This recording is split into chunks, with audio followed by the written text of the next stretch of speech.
자, 이번 시간에는 그 TET 1부 우리 지금 법인세 실무에서 과목별 세무조정 수업을 나가고 있고요. 지난 시간에 8번에 해당되는 뭐였었지? 이거 보면서가 8번이 외화자산이었죠. 외화자산에 대한 평가손익 지난 시간에 했던 것이고요. 오늘은 9번째로 세금과 공과 명세서 설명을 해드리도록 하겠습니다. 말씀드렸던 것처럼 그 외화에 대한 것들은 별 많이 사용하는 규정들은 아니긴 하지만 여기 세금과 공과에 대한 것들은 그 회사들마다 뭐 세금과 공과 회계 처리 안 하는 회사들이 없죠. 그래서 어떤 것들을 어떤 내용들을 공과금으로 세무조정을 해줘야 되는지 공과금에 대한 것들 그런 것들 한번 구분을 해보려고 합니다. 근데 우리 그냥 일반적으로 일단 상식적으로요. 재무회계에서 여러분들이 세금과 공과라고 개정 처리해놨던 여러 가지 내용들이 있을 거예요. 기본적으로 세금에 관련된 거겠죠. 또는 공과금에 관련된 거겠죠. 그런데 지난번에 말씀드렸던 것처럼 재무회계에서는 이게 세금이 됐던 공과금이 됐던 세금과 공과를 기준으로 처리를 한단 말이에요. 그런데 법인세법에서 이 비용을 다 인정해 주느냔 말이죠. 재무회계에서는 다 비용으로 처리하게끔 되어 있어요. 제대로 다 처리했는데 법인세법에서도 걔를 비용으로 인정해 줄까? 이런 차이점을 조정해 주는 게 세무조정이란 말이죠. 세금과 공과 개정에 대해서 제일 대표적인 게 제일 많이 벌어지는 회사의 그 업무용 그 차들 있죠. 걔네들이 그 차선을 위반했다거나 주차 위반한 것들 다들 그 고지서 갖고 오면 대부분 다 세금과 공과로 처리하죠. 벌과금 같은 거, 과속이라든지 이런 것들. 근데 그게 법을 갖다가 또는 어떤 그 규칙 같은 거를 갖다가 어긴 건데 그거에 대해서 페널티를 갖다가 준 건데 그걸 법인세법에서 비용으로 인정해 주겠느냔 말이죠. 당연히 인정 안 해주겠죠. 그러면 우리가 배웠던 대로 재무회계에서는 비용으로 써놨는데 법인세법에서는 비용으로 인정 안 해주니까 송금불산입 되겠죠. 이거 세무조정이 송금불산입이에요. 다른 거 없어요. 그 다음에 소득처분은 얘 지금 세금을 내게 되면 얘 누구한테 줘요? 벌과금 같은 거 낼 때 누구한테 납부해요? 국가기관에다가 납부하거나 지방자치단체 납부하게 되겠죠. 그죠? 그럼 거기다 가서 또 세금 달라 그래요?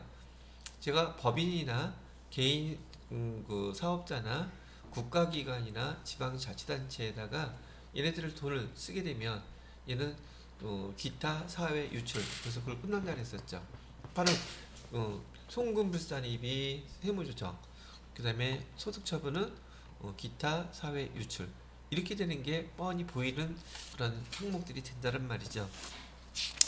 자, 그렇게 뭐 설명을 해드렸고, 근데 여기서 여러분들이 그 뭐죠?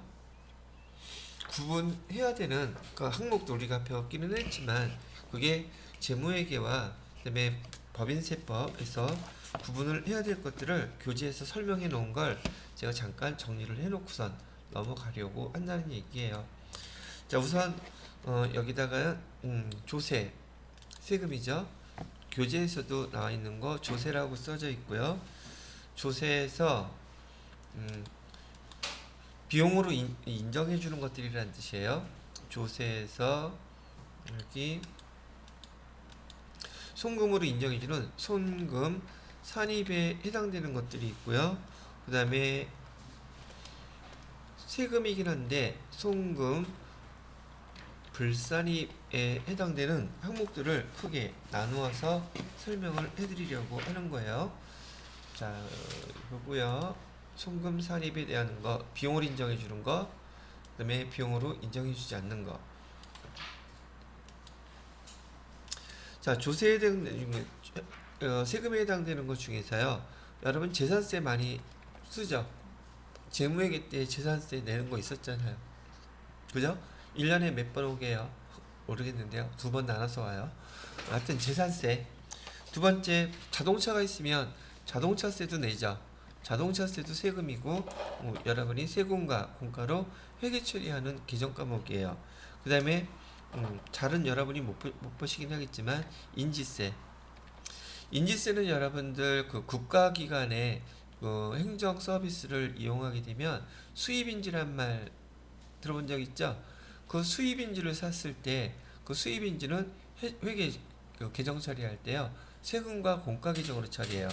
그 다음에 수입인지 말고 수입 증지도 있죠. 수입인지는 저기 국가기관의 국가라 그랬어요. 국가기관의 행정 서비스를 이용하기 위해서 거기서 우표같이 생긴 거 사가지고 붙이는 거 그게 일종의 수수료예요. 근데 이 수입인지는 인지세법이라고 하는 세법에 근거해서 그 행정 수수료를 갖다가 받는 거예요. 거기에 반해서 수입 증지라고 하는 것은 국가기관이 아니라 지방자치단체 거기에 행정 서비스도 이용할 수 있죠. 여러분이 뭐 구청이나 시청 같은 데 가게 되면 뭐 여권 같은 거 발급하려면 돈 내야 되잖아요. 그죠? 그때는 수입 증지예요. 수입 증지는 지방자치단체에서 조례에 의해서 그 행정 서비스 수수료를 받는 것이기 때문에 세법에 의해서 징수하는 게 아니란 말이죠. 그래서 그때는 수수료 비용이라고 쓰시는 거예요. 써줘요? 여기다가 써놓을게요. 수입인지. 수입인지는 계정 과목 세금과 공과. 그 다음에 이 징수 근거는 인지세법에 의해서 징수하는 것이고요. 어디에 대한 걸로? 국가기관의 행정 서비스 이용 수수료인 거예요. 수입인지가 거기에 반해서 수입증지 얘는 그냥 수수료 비용이라고 씁니다. 비용이고요. 얘는 지방자치단체의 조례에 의해서 그런 것들을 징수하는 것이라고 보면 되겠고요. 얘는 지방자치단체의 행정 서비스 이용 수수료라고 보시면 된다는 얘기죠. 그래서 여기 인지세라고 나와 있는 거 비용으로 인정해 준다는 얘기예요. 송금산입. 그 다음에 또 뭐가 있느냐면 주민세가 있었어요. 주민세는 크게 균등분 아마 여러분 받았던 그 뭐죠? 고지서 중에서 균등분이라는 용어 본 적 있으실 거예요. 균등분도 있고요. 주민세는 그 다음에 재산분도 있어요. 재산분도 있고 그 다음에 종업원 분도 있어요. 종업원 분도 이렇게 주민세가 있는데 지금 여기 세법에서 발생된 비용들 중에서 우리 재무회계에서 주로 사용하는 세금들 즉 세금과 공과 계정으로 처리하는 계정들이 바로 청구한 그 서류들이 이거와 관련된 것들이란 얘기예요. 자, 그러면 이하고 비교해서 조세 중에서 우리가 그 비용 처리, 세금과 공과라고 처리는 하는데 송금 불산입, 즉 법인세법에서는 비용으로 인정해주지 않는다는 얘기예요. 대표적으로 뭐 생각나세요? 우리 처음에 법인세법 시작할 때 손익계산서에서 제1번 세무조정해줬던 거 있었죠? 법인세. 법인세는 송금으로 인정하지 않아요. 왜? 그거는 재무회계에 의해서 계산된 금액이지 법인세법에 의해서 계산된 게 아니었었어 가지고 지난번에 우리 손익계산서 표준식 손익계산서 보면서 거기서 1번 타자로 법인세 등 이렇게 송금불산입 시켰어요. 그죠? 그래서 여기 법인세 그리고 법인세 그 다음에 법인세 10% 따라붙는 거 뭐 있죠? 지방 법인세 있죠? 이 두 가지는 우리가 세무조정할 때 손익계산서에 들어가 있는 금액 중에서 대표적으로 바로 송금 불산입하는 항목들이라는 얘기예요. 되셨는지요? 자, 그 다음에 또 뭐가 송금 불산입이면 잘 나오지는 않지만 목적세인 농어촌 특별세 얘도 마찬가지로 송금 불산입 항목의 세금이 되겠고요. 그다음에 뭐 상식적으로 알 수 있는 부가세 있죠. 부가세, 매입세. 부가세, 매입세 그건 어차피 우리 돈 아니죠. 그건 국가에 대한 것이기 때문에 얘는 비용으로 인정해 주는 게 아니라 부가세법에서 그냥 그 매출세액에서 매입세액 빼고 공제받고 끝나는 거였었죠. 근데 또 우리가 부가가치세 매입세액에 대해서는 세금과 공가 이런 거 쓰지는 않지만 법인세법에서는 부가세 매입세에 여기 불공 아니 뭐 불공이래 송금 불산입 항목이라고 설명을 하고 있는 거라는 거죠. 이렇게 되어 있고요. 그 다음에 일단 용어가 교재에도 나와 있으니까 개별 소비세 라고 되어 있고요. 개별 소비세하고 또 뭐 주세 이건 그 주류 거래하는 되는 거죠. 근데 얘가 그냥 다 저기 송금불산입하는 것이 아니라 얘가 판매되지 않은 상품에 대한 여기 개별 소비세나 주세는 여기 송금불산입이라고 얘기를 하는 거예요. 그럼 요 뜻도 좀 이해를 해야 되겠죠? 이게 무슨 말이냐면 이런 말이랍니다.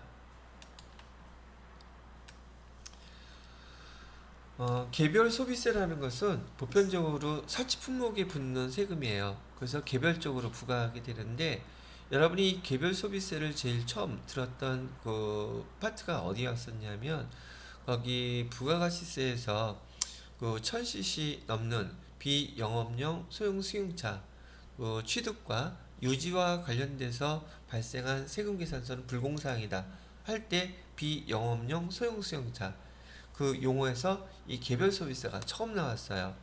근데 우리가 배울 때에는 비영업용 그 소형 승용차라고 배웠는데 실상 이 용어가 바뀌었어요. 부가세법에서는 개별 소비세 부과 대상이라고 바뀌었거든요. 그럼 개별 소비세는 조금 전에 제가 말씀드렸을 때 사치 품목이라고 그랬잖아요. 그러면 소형 승용차는 우리나라 그 부가세법 입장에서는 얘는 사치 품목이라고 본다는 얘기죠. 그래서 거기에 부과되는 거예요. 또 개별 소비세가 어디에 또 부과되느냐면 조금 전에 나왔던 그 술 있죠. 우리나라에도 술 많잖아. 그죠? 그 술 중에서 수입되는 거라든지 그 고급 양주 같은 거 있죠. 거기에 개별 소비세가 부과돼요. 그 개별 소비세가 부과된 거에 10% 부가세가 또 부과되는 거죠.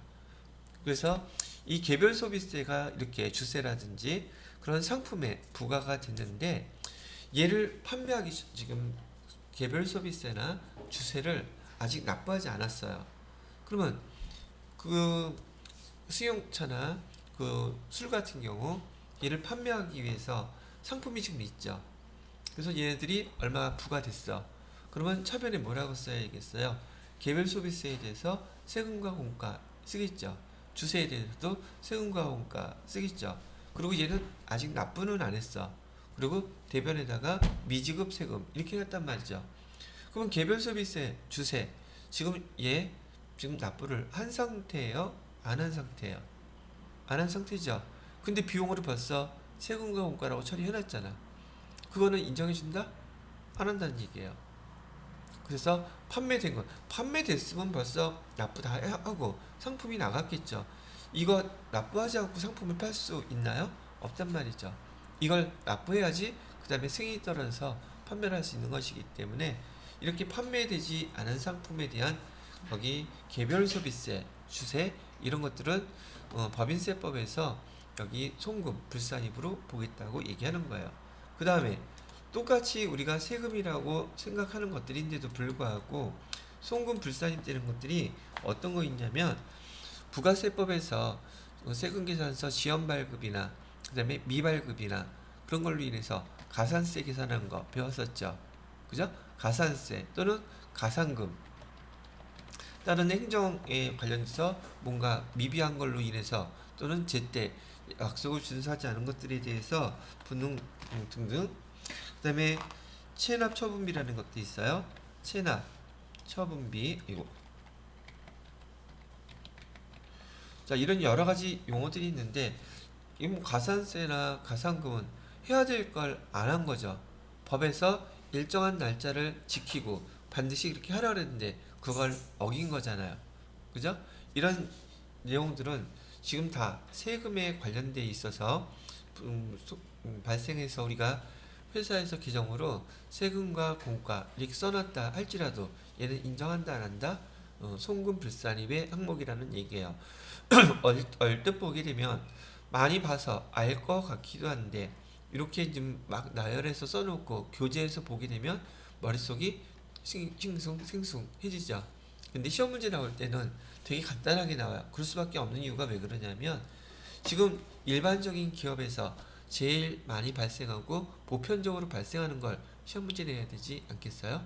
별 특이한 거 그런 거 내려고 할까? 그런 거 별로 안 된단 말이죠. 근데 일단은 여러분들이 매번 제가 설명해 드린 것처럼 지금 문자를 보는 능력을 자꾸 키우셔야 되는데 설명 전반적인 거 얘기 듣고 나서 이해가 된 것이 있다면 교재는 꼭 읽어보셔야 돼요. 물론 지금은 안 읽어보시겠죠. 지금 설명 듣고 나중에 여러분이 해당되는 것들 문제 유형들 보시고 등등 할 때는 꼭 읽어보세요. 아시겠죠? 자, 그러면 조세에 대한 거는 이 정도까지만 정리해 드리도록 할게요.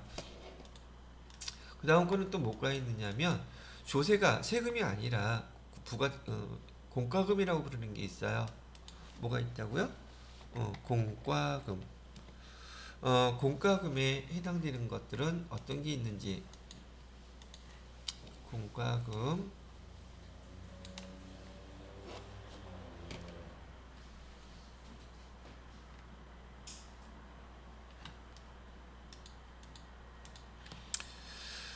자, 여기 공과금이라고 얘기하는 것들이 있잖아요.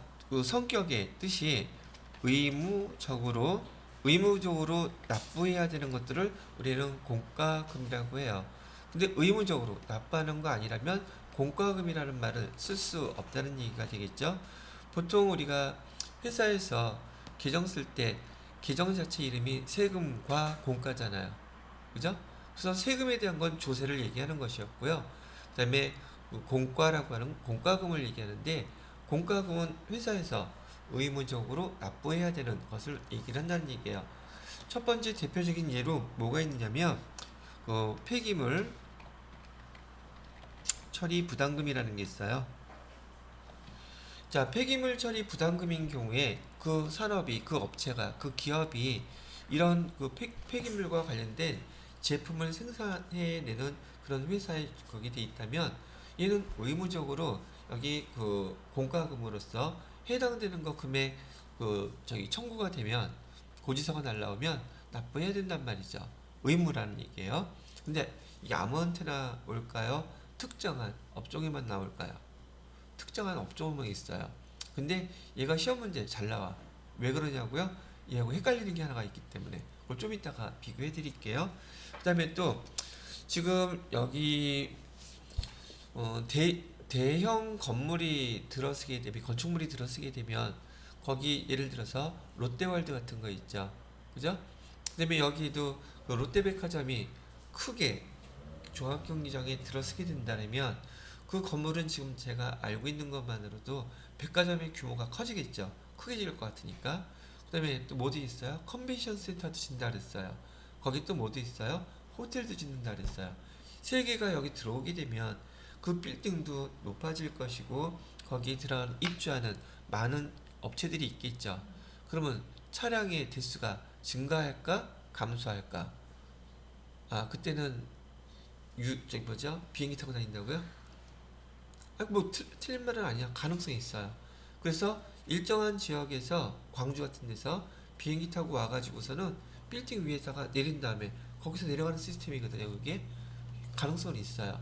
그래서 교통 유발을 갖다가 그런 건물들 크게 짓게 되면 지금은 우리가 알고 있는 전국의 대부분 큰 그 일정 규모의 이상의 그 빌딩들은요 이거를 내게 돼 있어요. 이게 뭐냐고요? 교통 유발 부담금이라는 거예요. 이것도 아무한테나 내라고 아무 기업이나 다 이거 내라고 할까요?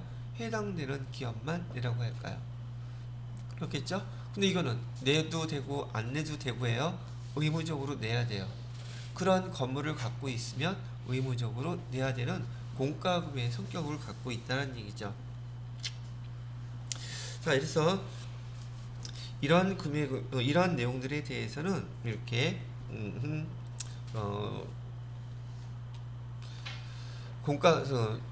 의무적으로 납부하는 것들에 대해서는 여기 송금으로 법인세법에서 인정을 해준다고 지금 되어 있는 거예요. 거기에 반해서 공과금이기는 한데 공과금이기는 한데 송금으로 인정해주지 않는 항목들은 또 어떤 게 있는지 한번 보게 되면 얘는 어, 송금 산입 때는 공과금은 의무적 납부하는 것이라고 한다면 지금 옆에 송금 불산입하는 것은 기본적으로 의무적으로 납부하는 게 아닐 거란 얘기겠죠. 그래서 얘를 정리하게 되면 뭐지? 의무적 납부 사항이 아닌 것들이에요. 이를 갖다가 뭐라고도 부르냐면 임의적 납부라고도 불러요. 아이고, 임의 출연금이라고 이렇게 부른답니다. 임의 출연금 이런 것들에 대해서는 선택적으로 의무가 아닌데도 납부한 거에 대해서는 송금으로 인정해주지 안 하겠다고 얘기를 하는 거예요. 그 다음에 얘는 이유 중에 하나가 전체적인 내용으로 보게 되면 의무를 불이행했어. 불이행했기 때문에 이런 공과금을 내야 된다고 한다면 이거는 내고 싶어서 내는 게 아니죠. 그죠? 의무를 불이행했기 때문에 내야 되는 상황이 벌어진다는 얘기고, 또 어떤 것도 있느냐면 금지나 그다음에 어떤 제한 금지 또는 되나?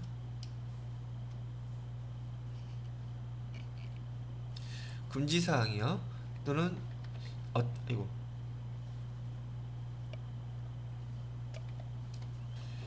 제한을 갖다가 위반한 거, 이런 것들에 대해서는 송금으로 인정해주지 않겠다라는 뜻이고, 뭐 금지나 제한을 위반하게 되면 똑같은 내용으로 지금 의무적으로 납부할 것도 아니고 내고 싶어 내는 것도 아니고 뭔가를 위반해서 냈다면 국가 입장에서는 아니 법인세법 입장에서는 당연히 송금으로 인정을 안 해주겠죠.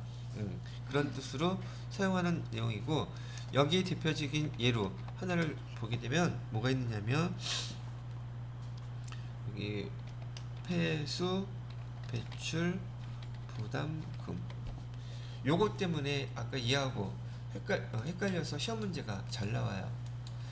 여기 송금 산입되는 계정은 아까 제가 폐기물 처리 부담금이라고 했었죠. 근데 지금 여기 송금 불산입을 하는 것 중에 하나가 회수 배출 부담금이라고 했었죠. 그죠? 똑같이 부담금이긴 한데 폐기물 처리 부담금은 업종의 특성상 의무적으로 내야 되는 거. 폐수는 방류하면 안 되는데 했다가 걸렸어. 그거 폐수 막 하래요? 폐수 막 방류해도 돼요? 안 되잖아. 금지되어 있거나 제한되어 있는 걸 위반한 거예요. 그래서 부과되는 부담금이란 말이죠. 이건 국가에서 부담하라고 그러겠어요? 자치단체에서 부담하라고 그러겠어요? 이거는 폐수를 방류하게 되면 그 지역이 오염되잖아요. 국가가 관여할까? 아니면 지방자치단체가 관여할까? 그러니까 이 내용들 하나하나를 갖다가 나름대로 여러분이 상식선에서 연결시켜서 이해를 하시게 되면 굳이 외우지 않아도 된다는 얘기예요. 폐기물하고 폐수하고 직접적으로, 폐수는 금지사항 먹는 거잖아요. 얘는 걸리면 안 된다.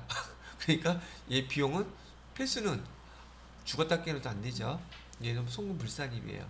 그렇게 기억을 해 놓으시면 여러분 이제 나중에 여기 기출문제들 풀어볼 때 또는 문제식으로 나올 때 폐기물자 들어간 게 저도 처음에 이거 외울 때는 아무 생각 없이 외웠다가 똑같은 것 같더라고요. 구분이 잘 안 되더라고요. 그래서 우리 공과금의 성격을 갖다가 구분하면서 이렇게 기억을 해 두시면, 폐수는 먹으면 죽어요. 폐기물은 안 만져도 되잖아. 그건 먹는 거 아니니까. 그죠? 자, 그렇게 해서 구분을 한번 해보시면 어떨까 싶어요. 그래서 송금 불산입 때는 공과금하고요, 송금으로 인정해주는 공과금하고 비교를 해봤어요. 뭐 이런 틀로 한번 처음 얘기를 들어보셨으니까 차후에 그 문제들 풀어보시면서 용어들 구분을 해보셨으면 좋겠네요. 자, 일단 거기 정리가 되어 있는 조세하고 공과금에 대한 건 잠깐 정리해서 설명을 드렸고요. 이건 그래도 설명은 다 하는 게 좋을 것 같아요. 자, 필요한 분은 찍어 놓으셔도 되고요. 교재에 다 있는 것들이에요. 거기 501페이지에 대한 것들을 제가 정리해 갖고 지금 설명해 드리면서 여기 내용들 용어 하나하나 나름대로 좀 풀이를 해 드리는 것이니까. 자, 여기 조세 공과금은 끝났고 이거 지울 겁니다. 지워도 괜찮다 그러면 바로 지울게요.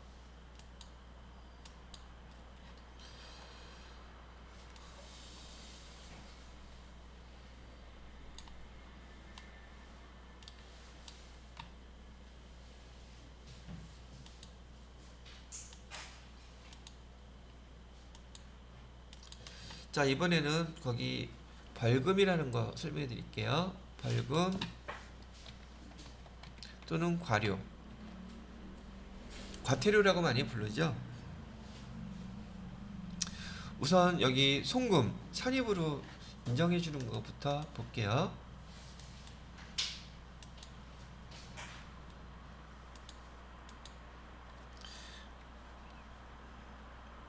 자, 의무 불이행. 자, 이 의무를 불이행했는데 얘는 저기 국가와의 의무 불이행, 지방자치단체와의 불이행이 아니라 얘는 사계약, 사적인 계약으로 의무를 불이행했대요. 사적인 계약으로. 사적인 계약이라면 회사하고 개인 간에, 다른 그 자기 기업이 있잖아요. 회사하고 개인 간에 계약을 했었는데 얘 의무 불이행을 하게 되면 어떤 보상금을 줘야 되겠죠. 성격이 뭔가 잘못했으니까. 거기서 여러분이 들어봤던 용어를 하나 저기 본다면, 지난번에 우리 소득세법에서요, 기타 소득에 해당되는 것 중에서 80%를 필요경비로 인정해주는 저기 뭐죠? 기타 소득이 하나 있었어요. 그게 뭐였었냐면, 주택, 뭐라고 했었지? 주택 지체상금.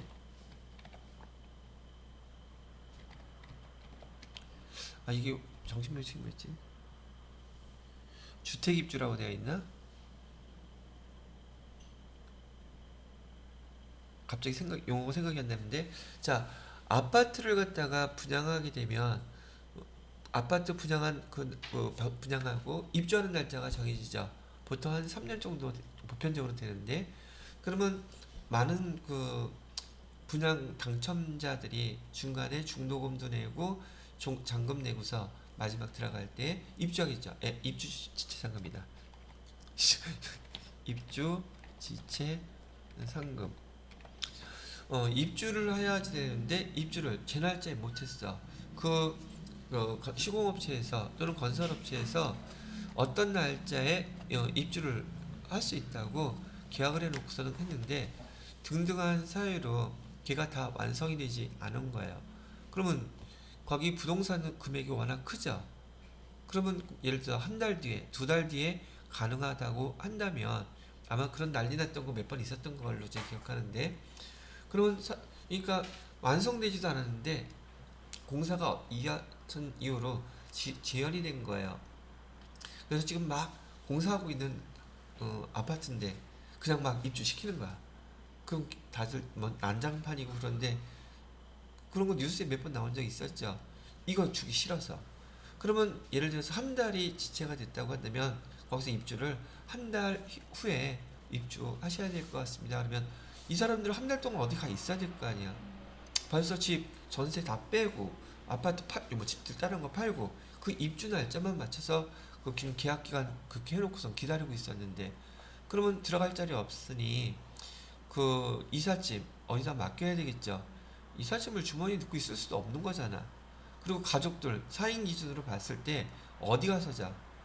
그 내가 자고 싶어 자는 게 아니잖아. 그럼 거기에 대한 한 달 동안에 숙식비, 생활비 다 줘야 되겠죠. 음식값은 안 줘도 돼. 입주해도 먹기는 살아야 될 테니까. 근데 그 짐 맡겨놓는 금액이라든지 그다음에 자야 될 곳, 그걸 제공을 해줘야 되는데 그걸 지금 의무 누가 지고 있었어요? 건설업체, 시공사가 지고 있었죠. 그럼 거기에 대한 보상금을 줘야 되잖아. 그래서 지난번에 저기 뭐죠? 소득세법에서 주택 지체 상금 주택 입주인가 같은 지체 상금이라고 돼 있던 게 바로 그 내용이었었어요. 거기서 80%를 비용으로 인정해 준다 그랬었죠. 필요 경비를 인정해 준다 그랬었는데 80%를 필요 경비로 인정해 주는 거예요. 실제 내가 더 많이 썼으면 어떡할 건데. 80%, 60% 룰은 최소한 그걸 지켜주겠다, 비용을 인정해주겠다는 뜻이고, 예를 들어서 4인 가족 기준으로 한 달 동안, 뭐 2달 동안 입주가 늦춰졌다고 한다고 치면, 그래서 보상금으로 예를 들어서 1,000만 원 받았어. 1,000만 원 받았는데 2달 동안 생활해 보니까 거의 990만 원 들어갔어. 그죠? 근데 필요경비를 80%만 인정해주면 난 완전 세되는 거지. 그죠? 그래서 그 소득세법에서도 필요경비를 인정해주는 게 80% 하고 실제로 발생한 비용하고 더 큰 거 인정해준다 그랬지 80%만 인정한다고 하지 않았단 말이죠. 그리고 60%도 있었죠. 60% 똑같은 논리예요. 60% 필요경비를 인정해주는데 실제 사용한 필요경비가 그거보다 더 크다면 그걸로 인정해주겠다라고 대신 뭘 지출해야 돼? 증빙서류를 인정해줘야 되겠죠. 그랬더니 난 돈 필요 없어. 우리 가족끼리 저기 호텔 같은 데 가서 장기 계약해놓고 2달 한번 살아볼래. 그리고 그 돈 다 쓰는 거야. 그래도 되잖아. 그죠? 뽀직해. 근데 여러분들이라면 그렇게 안 할 것 같은데 한 달, 2달을 어디 가서 가족끼리 뿔뿔이 흩어져 있는 상황이 되더라도 돈은 챙기고 거기서 뭉개고 있다가 언제 만나자 이렇게 보통 하지 않을까? 아니 저도 이런 얘기 갖고 집사람하고 얘기해 본 적이 있었는데 그렇게 하게 될 것 같더라고. 생활은 뭐 출근하고 출퇴근하면 되니까 아이들은 뭐 학교 갈 나이는 다 지났으니까 그러면 하다못해 한동안은 그냥 전전하는 거지. 어디? 찜질방. 그다음에 친척 집에 돌아가면서 일주일씩 몇 달만 버티면 돼. 2달만 버티면 돼. 그래도 그 이삿짐 같은 경우는 그 이삿짐 그 보관 업체에다가 맡겨야 되겠죠. 근데 아마 여성분들 또 가정주부들은 최대한 그 금액 그냥 내 것으로 만들려고 신경 엄청 쓸 거란 얘기죠. 그래서 그런 얘기가 있어. 여기서 얘기하는 거 지금 여기는 용어가 이해되시죠? 의무 불이행을 했는데 사적 계약의 의무 불이행이었던 거예요. 대표적인 게 주택, 입주, 지체, 상금이야. 잘 나온다. 아까는 이 단어가 갑자기 안 떠올랐더라고.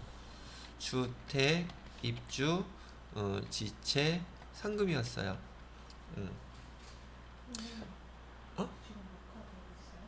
어? 하고 있어. 여기 빨간색 있으면 지금 돼 있는 거예요. 왜? 이거 나가면 안 돼? 끌까? 저번에 혼자 있길래 어, 그때 시간 밑에 시간이? 이거 누르고 이제 잠깐 중지를 누르거나 하잖아요? 그럼 제 시간 딱 돌아와요. 여기 여러분들은 여기 빨간색인 것만 보면 돼. 지난번에는 하여튼 이게 초록색인데 열심히 했다가 집에서 혼자 벽 보고면서 혼자 이거 녹화한 적 있었어. 여러분들한테 제공한다고 해가지고서. 웃기죠? 저도 웃겨. 근데 정말 그때는 하기 싫더라고. 혼자서 이거 벽 보면서 이렇게 하는 사람들 유튜버들 많이 있으시잖아요. 그 존경할 만하더라고. 그냥 혼자서 이렇게 하려니까 말이 안 나와. 그래서 내가 누구하고 얘기하구나 생각도 들고. 하여튼 뭐 저는 그 정도 경지까지는 못 올라갔으니까. 자, 그거 하나 이제 일단 설명해 드렸고요. 두 번째, 송금으로 입장해 주는 거. 시험 문제 잘 나온다는 뜻은 아니에요. 또 우리 주변에서 흔히 벌어지는 내용들도 아니에요. 그렇지만 흔히 나올 수 있는 얘기로 뉴스에서 들을 수 있는 것들이거든요. 이런 것들은 법인세법에서도 송금으로 인정해준다. 이런 것들은 송금으로 인정해주지 않는다. 한 번은 쭉 다 들어볼 필요성이 있는 내용들이라서 시간이 좀 들어가도 쭉 다 설명해 드리는 거랍니다. 자, 이번에는 어떤 게 있었냐면 외국에서요 몰수되는 거 있죠. 우리 재산인데 국외에서 이런저런 이유로 몰수가 됐어. 몰수가 됐다는 건 추징됐어. 추징금이라든지 재산이 몰수가 됐다든지 이런 금액이 있다면 얘 송금으로 인정해 준대요. 여기 대표적인 게 어디겠어요? 지금 현재도 저기 북한에 개성공단에 우리나라 기업들의 재산 그대로 다 있죠. 그죠? 걔는 몰수된 건 아니잖아. 추징된 것도 아닌데. 그죠? 근데 벌써 몇 년째 자기네 재산 공장 돌리지도 못하고 있죠. 그죠? 그런 거 떠올리면 된다는 얘기예요. 거기다가 뭐 정확한 내용들이야 우리가 일일이 다 알 수는 없지만 지금 중국에서 세계 각국의 옛날에 10여 년 전에는 중국이 문호 개방 정책을 하면서 많은 기업들, 우리나라 기업들도 중국에다가 공장들 많이 세웠죠. 지금 러시아행으로 다 반대로 빠져나오고 있어요. 중국에서. 거기서 또 중국이 뭐 추징금이나 몰수나 뭔가 지키지 않으면 불이행을 하게 되면 그걸 자기네 정치적인 목적이 됐던 뭐가 됐던 하겠죠. 그 비용으로 인정해 준대요. 국외에서 벌어진 거에 대해서는 세금 낼 때. 그러면 거기서 몰수되거나 추징당한 금액이 크겠어요. 여기서 세금 내는 거 여기 다 보전해 주는 것도 아니잖아요. 일부밖에 안 될 테니까. 이해가 되시죠? 하여튼 해준대요. 자, 그 다음에 또 뭐가 있을까? 아, 이건 말이 좀 어려운 건데.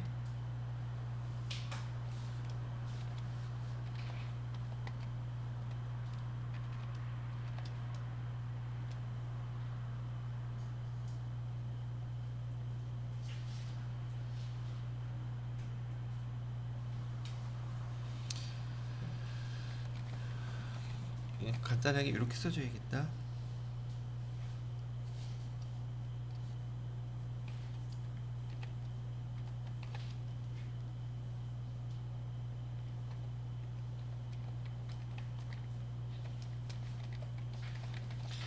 자, 요것도 그냥 말로만 한번 들어놓으세요.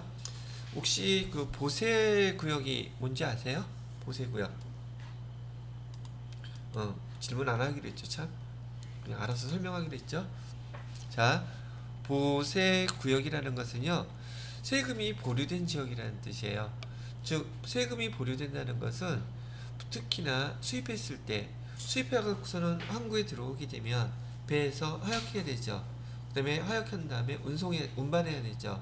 운반해서 어디엔가는 보관해놔야 되지 않겠어요? 이렇게 지금 해외에서 수입할 경우에 그 물건을, 재화를 보관해 놓는 지역, 거기를 보세 지역 구역이라고 부르고 보세 구역이라고도 불러요. 세금을 보류해 놓은 구역이라는 뜻이랍니다. 그래서 이 보세 구역에서 이 보세 구역에 대한 내용도 그렇지만 여러분 보세 물건, 보세 운동화, 보세 바지 이런 거 본 적 있어요? 들은 적? 보세 의류. 보세 의류. 이것도 시험 문제라기보다는 여기 나와 있기 때문에 그 용어를 한번 먼저 설명해 드리는 건데, 자, 이번에는 거꾸로 한번 얘기를 해볼게요. 우리나라 기업에서 지난번에 사드 배치 때 중국으로 여기 의류를 수출하려고 거기다 보세구역에다가 쌓아놨어요. 그럼 그 보세구역에다가 세금을 내려고 한다 그러면은 배에다가 선적해서 이 배가 중국으로 떠나야지만이 이제 세금 탈탈 털고 내고 끝나겠죠. 그런데 사드 배치하는 바람에 중국에서 우리나라에서 수출하는 많은 물건들을 안 받았어. 그럼 그 물건은 지금 어디에 대기하고 있겠어요? 보세구역에 그대로 있겠죠. 그러면 보세구역이 있긴 세금은 보류됐지만 거기에서 그 물건을 보관하고 비용들이 발생하겠죠. 근데 얘가 보편적으로는 일주일 안에 보름 안에 얘가 수출이 돼야지 비용 정산하고 물건 판거에 대해서 이익 남아서 비용 내고 이익이 날 텐데 얘가 한 달이 되고 두 달이 되고 계속 정지돼 있는 거예요. 그러다 보니까 내가 이 물건을 지금 수출한다고 보내게 되면 그동안 보세구역에서 발생했던 많은 비용 다 내고도 내 거 팔고도 모자라. 그러면 그거 물건 내가 수출하려고 하겠어요? 그냥 포기해버리겠어요? 포기해버리겠죠. 끝까지 보내? 그래서 거기서 이제 사람들이 그 기업들이 내가 수출해서 받을 대금보다 거기서 발생한 비용이 더 커진다면 내가 수출하려고 거기다 해놨던 그 물건을 포기해버린단 말이죠. 그러면 세관에서는 지금 그동안 발생한 비용 그거 받아야 될 거 아니에요. 그죠? 그럼 어떻게 받아? 거기 회사에서는 포기했대. 그럼 포기했다고 거기에 다는 게 아니라 그 물건 있었던 그 물건을 갖다가 처분해야 되겠죠. 그때 그 물건 처분하는 걸 공매라고 불러요. 그때 나오는 공매를 해서 공매 같은 경우에는 부가세가 없어요. 부가세가 없으니까 어떤 업체가 이 그 세관에서 받아야 될 그 추징해야 될 그 금액을 물건을 팔아서 추징 자기네가 발생한 비용을 충당하려고 하겠죠. 그래 갖다가 그 보세 물건들만 전문적으로 사는 업자들이 있어요. 그쪽에다가 예를 들어서 거기서 보관하면서 발생한 금액이 그 수수료 저기 발생한 비용이 1,000만 원이었다고 가정을 할게요. 근데 이 제품의 상품의 가격은 1,200만 원이야. 그러면 이 1,000만 원만 세관에서는 추징하면 되는 거잖아요. 이거 그냥 1,000만 원을 넘기는 거야. 그러면 그 업자는 1,000만 원을 샀어. 이 1,200만 원을 팔면 돼. 왜? 그 제품의 가치는 그대로 있으니까. 그러면 이 업자는 공매를 통해서 부가가치세도 없고 그 다음에 싸게 저렴하게 사갖고 온 물건을 제가 확선 파는데 지금 여기서 제가 200만 원밖에 차이 안 나게 얘기를 했지만 더 차이가 많이 나요. 50% 이상으로 살 수도 있다란 말이죠. 그러면 장사 돼야 안 돼? 되죠. 그래서 여러분 저기 여기서는 내가 잘 못 봤는데 공매 물건이라고 나온 것들이 가끔 플랜카드에 붙어갖고 퀄리티는 되게 좋은데 되게 싸. 그러면 사람들이 살까 안 살까? 보통 뭐 60%, 70% 가격에 판단 말이죠. 그런 것들을 갖다가 보세 의류, 보세 운동화 이렇게 부르는 거예요. 보통 미국으로 수출하는데도 업체 문제로 인해서 미국으로 수출 못하는 물건들 있죠. 그래서 사이즈가 큰 거, 우리 보통 사이즈 크다라면 더블 X잖아. 근데 미국으로 수출하는 것들은 걔네들은 다 크잖아. 그러니까 트리플 X도 있어요. 운동화도 서장훈인가? 농선수? 그 사람이 신는 거, 그 2m 거의 2m 90? 아, 2m 90이 아니라 290? 300? 뭐 이런 것도 있단 말이죠. 그런 것들 어디에 가서 사라 그래요? 서울의 이태원에서 많이 사라 그러죠. 그 물건들이 다 글로 가는 거예요. 수출할 것들이 보세 물품, 보세 물건, 보세 운동화. 바로 여기 보세라는 용어 설명해 드리려고 보세 구역에 대한 거, 의류에 대한 거, 그거를 지금 설명하는 거예요. 그런데 이렇게 시간의 경과로 인해서 그 보세 물건이 국고에 귀속이 되잖아요. 그거 뭘로 해주겠다? 송금으로 인정해 주겠다고 지금 얘기를 하는 거야. 와, 되게 길게 설명했다. 덕분에 보세라는 말 용어 좀 이해되셨죠? 그렇게 기억을 해주시면 될 것 같으네요.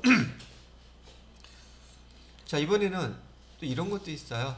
이번에는 철도를 이용해서 저기 그 철도 화차 사용료 미납액.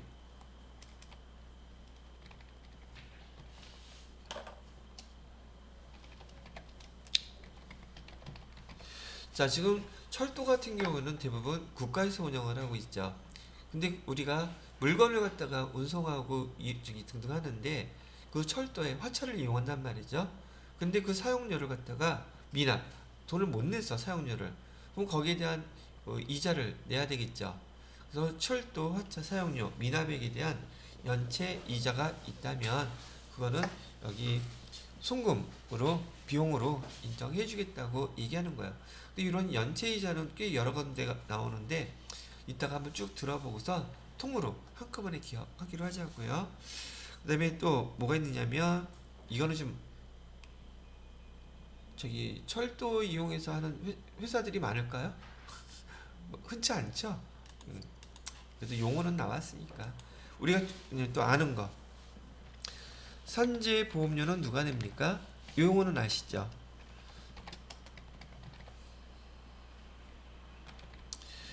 자, 산재 보험료를 내야 되는데 연체했어요. 연체하게 되면 또 뭔가 추가돼서 나오겠죠. 그죠? 그것도 송금으로 연체를 했지만 인정을 해주겠다고 얘기하는 것이고요. 또 다 비슷한 얘기인데 다 연체란 얘기를 들으면은 연체금들은 물려준다. 연체금은 송금으로 인정해준다. 이렇게 기억하시면 되겠고요. 국유지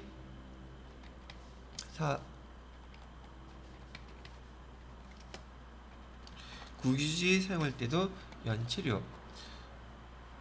이것도 연체료도 국유지를 사용하는데 돈 아직 미납했어.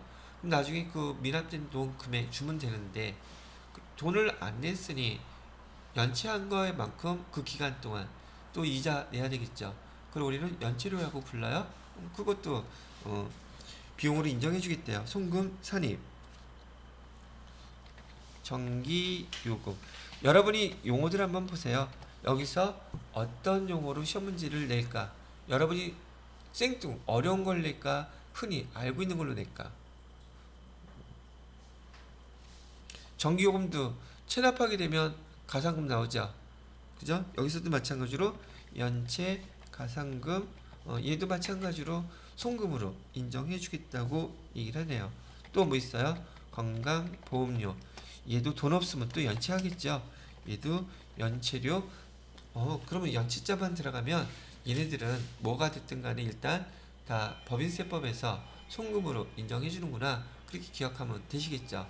그리고 지금 종쳐 쓰니까 10분 있다가 여기 이렇게 벌금, 과료의 성격이긴 한데 벌금이나 과료의 성격이긴 한데 송금, 불산입되는 거 항목 얘가 인전 하이라이트야. 제일 많이 나오는 거니까 이걸 정리해 드리도록 하겠습니다. 자, 10분 쉬었다가 합시다.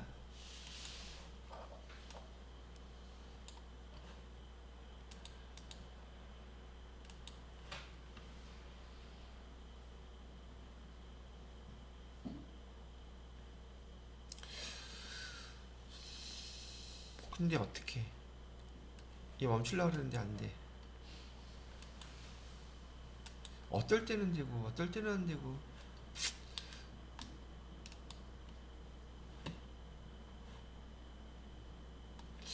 어떻게 해야 되지? 이거 지워져도 상관은 없죠?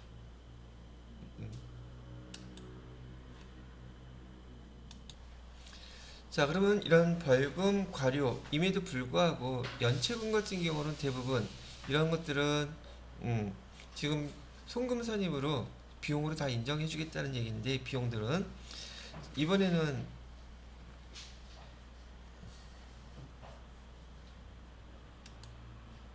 송금 불산이 비용으로 인정 안 해주겠다는 건데 얘는 예를 들어서 법을 위반한 거예요.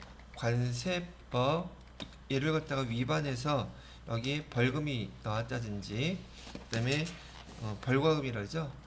벌금이라든지 그다음에 과금이라든지 두 개를 합쳐서 벌과금이라고 불러요. 이런 것들은 송금 불산입한다. 또 업무 관련해서 이것도 많이 발생하는 항목이죠. 업무 발생해서 교통사고가 났어. 교통사고 벌과금 이런 것들도 업무 관련해서 교통사고가 났는데 거기다 한 벌과금도 마찬가지로 송금 불산입하신다는 얘기고요. 그 다음에 우리 많이 하는 교통위반 그 다음에 과태료 이런 것도 마찬가지로 송금 불산입 여기에 해당되는 게 우리 일반 그 업무에서는 제일 많이 발생되는 것들이란 말이죠. 그 다음에 산재, 보험, 가상금 이거 구분하셔야 돼요. 선제보험에 대해서 선제보험에서 지체돼 갖고 연체되는 건 있었죠. 여기 선제보험료 연체금은 송금은 산입해 주는데 가상금 자체는 송금 불산입이에요. 이해가 되시겠죠? 두 개가 다르단 말이에요. 그 다음에 아까 얘기했던 환경이라든지 수질 오염을 시켰어. 이거는 부가금이 오염 이런 걸 시켰다 그러면은 거기 배출 부담금 환경이나 수질 특히나 수질 오염시키면 죽어야 돼. 그래서 얘는 송금 불산입힌다. 아까 폐수 얘기도 했었죠. 물건과 관련된 거 수질이 저기 되면은 환경이 오염되죠.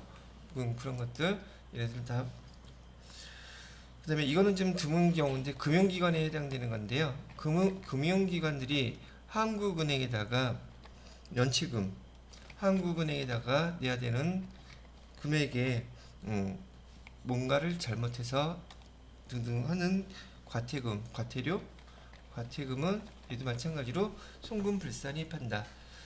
이렇게만 구분해 보시면 되겠는데 마지막 이걸로 일단 하나 정리를 해드리게 되면 여기서 자주 우리가 볼 수 있는 계정들 여기 산재보험료에 대한 거, 여기 산재보험료 가산금과 과태료, 연체금이 헷갈릴 수 있죠.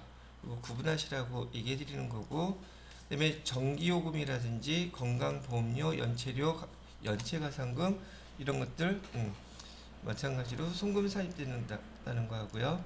또 많이 나오는 교통사고와 관련돼서 업무 관련 벌과금이라든지 교통위반 과태료 이런 것들, 요게 지금 우리 주변에서 회사들에서 주로 많이 발생하는 항목들이기 때문에 송금 산입과 송금 불산입에 대한 내용들을 한번 쭉 드러놨으니까 차후에 얘가 문제화돼서 나오는 것들은 보고 정리를 해보시면 되겠다는 얘기죠.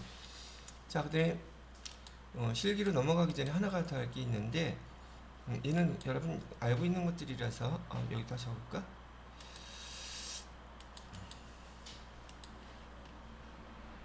요 밑에다가 적을게요.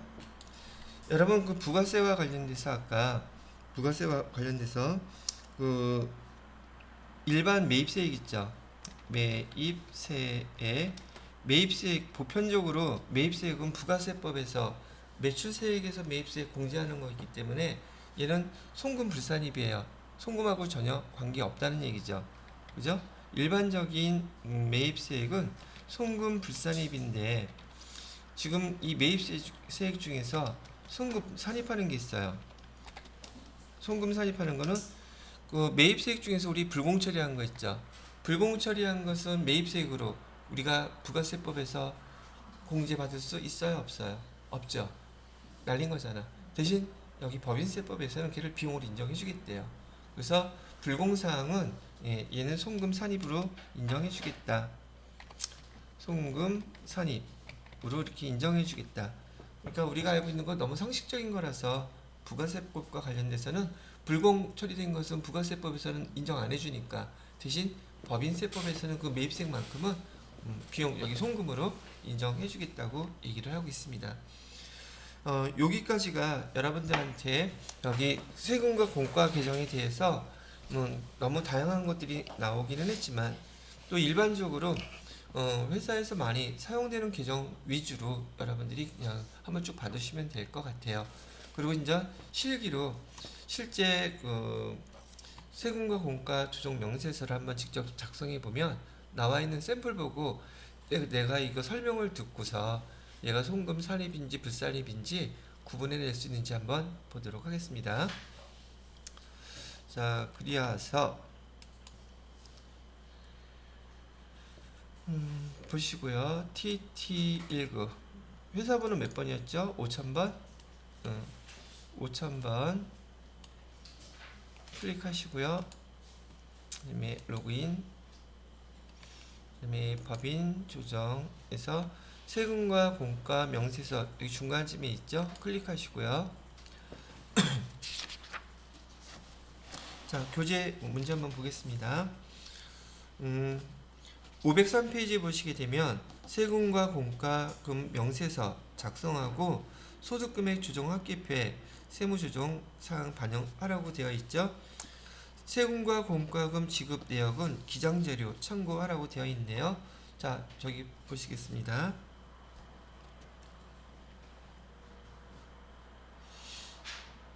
자, 여기 계정별 원장 블록이로 되어 있죠. 그리고 옆에 박스가 하나 있어요. 송금 불산입만 별도 표기하기라고 되어 있는데 이것도 체크를 해 놓으시고요. 이따가 우리가 하나 선택을 하잖아요. 그럼 얘는 송금 불산입, 송금 불산입 이렇게 표시가 되는 항목들이라는 뜻이에요. 별거는 없고요. 자, 그래서 얘를 계정별 원장 블록이를 클릭해 보시게 되면 여기에 500번대는 지금 제조업이죠. 800번대는요 판관비죠.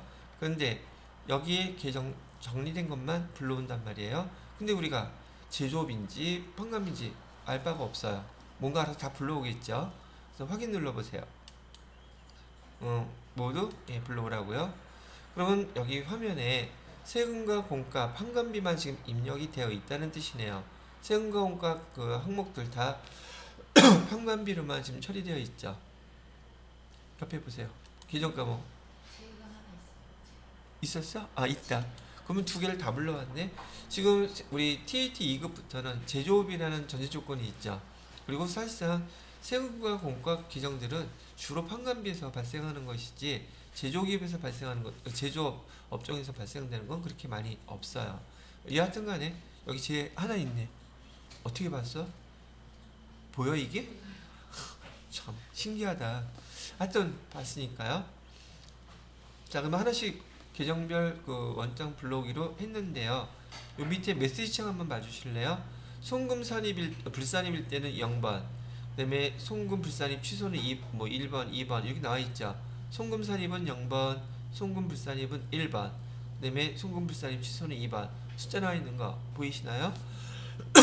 자, 이렇게 재무회계 결산했을 때 세금과 공과 규정으로 들어가 있는 것들 지금 여기서 지금 규정들이 세금과 공과 기록된 것들을 싹 다 옹졸이 불러왔단 말이죠. 실제 회사에서도 이렇게 결산이 되어 있다는 뜻이기도 하고요. 그러면 세무조정 해야 되죠. 자, 첫 번째부터 볼게요. 여기 본사 건물의 취득세, 본사 건물의 취득세는 세금과 공과 계정이에요, 자본적 지출이니까 자산 계정이에요. 자산 계정이죠. 그럼 얘는 송금 산입으로 인정해 주겠어요? 안 해주겠어요? 이건 계정 처리 잘못한 거죠. 그죠? 그럼 얘는 비용으로 인정 안 해줄 테니까 여기 몇 번으로 입력하면 돼요? 송금불산입 1번. 그러면 1번 땅 치니까 송금불산입 나오죠. 여기 송금산입, 송금불산입 구분할 필요 없어요. 송금불산입만 체크해서 나오면 된다는 얘기고요. 두 번째, 인지세, 자동차세, 면허세 이거 다 인정해 주기로 했지 아까. 송금산입 해주기로 했잖아요. 됐나요? 자, 그 다음에 불법 주차 과태료 얘는 송금 불산입하기로 했죠. 1번. 그 다음에 또 지방소득세, 법인세분, 지방소득세도 법인세와 같이 1번으로 송금 불산입 하기로 했던 거 맞죠? 1번. 그 다음에 자동차세, 자동차세는 세금과 송금을 인정해 주기로 했었고, 재산세, 자동차세, 재산세, 면허세 다 인정해 주죠. 그 다음에 법인세, 주민세, 주민세도 인정해 주기로 했고요. 나왔다. 폐수. 폐수는 송금불산입이죠. 금방 이용해 먹네. 자, 산재보험료 가산금하고 산재보험 연체료. 가산금은 송금불산입, 연체료는 송금산입. 이렇게 구분했던 거예요. 근데 이거 나올 때마다 매번 바뀔까? 거기서 거기일까? 거기서 거기야. 한 번만 잘 이해해 주시면 된다는 얘기예요. 그 다음에 자동차세, 상공위소 회비 나와 있죠. 이거 다 인정해 주는 거고. 그러면 송금 불산입으로 된 거 현재 몇 개 나와 있어요? 5개 선택하셨죠. 이거에 대해서 여기 합계 등록. 지금 이렇게만 여러분이 정리해 주시게 되면 얘는 세금과 공과 명세서 세무조정 끝난 거예요. 이렇게 쉽게? 그럼 이 문제 나오면 틀리면 안 되겠죠. 자, 그 다음에 결과. 여기 학기 등록에다가 우리 세무조정 해주고 소득금액 조정학계표에다가 그 다음에 금액 소득처분 해주면 되겠죠. 그죠? 자, 그래서 근데 금액이 다르지? 다시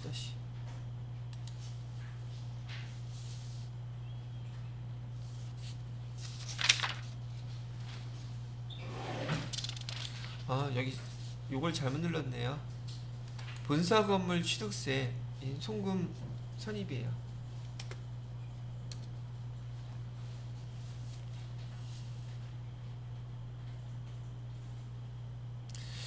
여기 그 본사 건물의 취득세가 자본적 지출인 건 맞는데 지난번에 우리 배웠던 것 중에서 지금 뭐죠? 자산으로 처리해야 될 것을 비용으로 처리하게 되면 즉시상각한다 그랬었죠.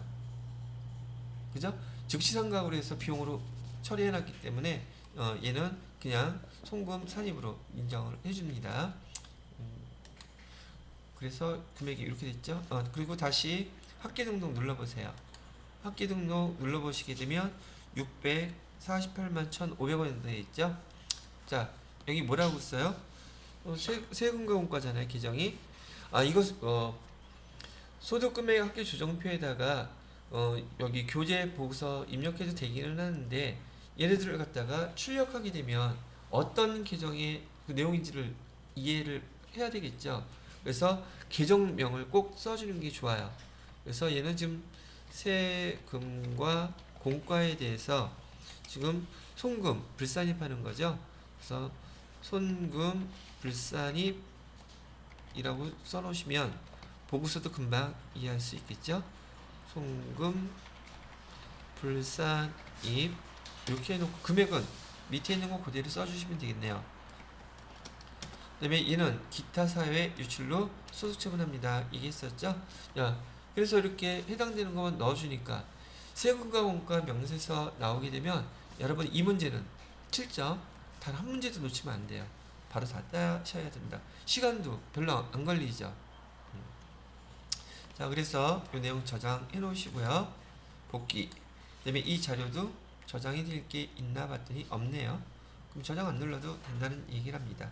자, 여기까지 해서 세금과 공과에 대한 거 내용들 한번 쭉 훑어본 것으로 마무리하도록 하겠습니다.